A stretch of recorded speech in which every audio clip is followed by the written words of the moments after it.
Yeah, in the case that I was talking about, the buyer ended up losing their $50,000 earnest money deposit.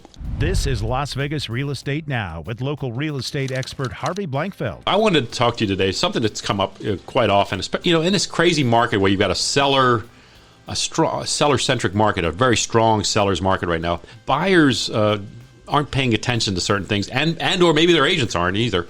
And sometimes these contingency timelines are kind of ignored. Have you had any issues with, have you seen or heard anything of this nature?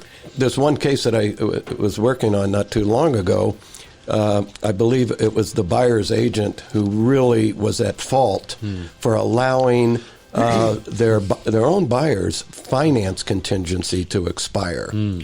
The escrow period had expired.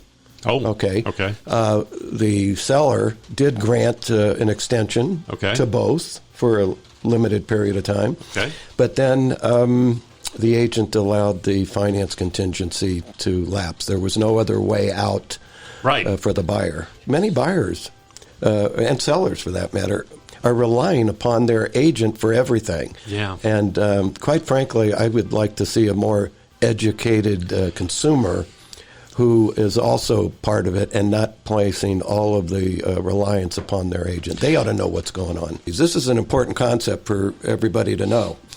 They are drop-dead dates.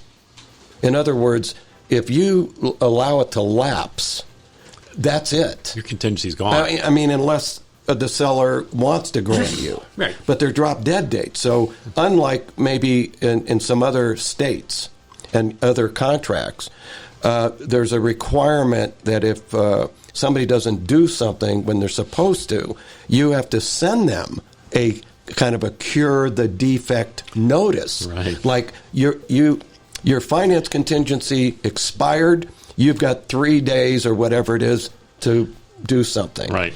You can't call on certain contingencies, you can't call them on it until you give them the opportunity to cure it. That's not the case here.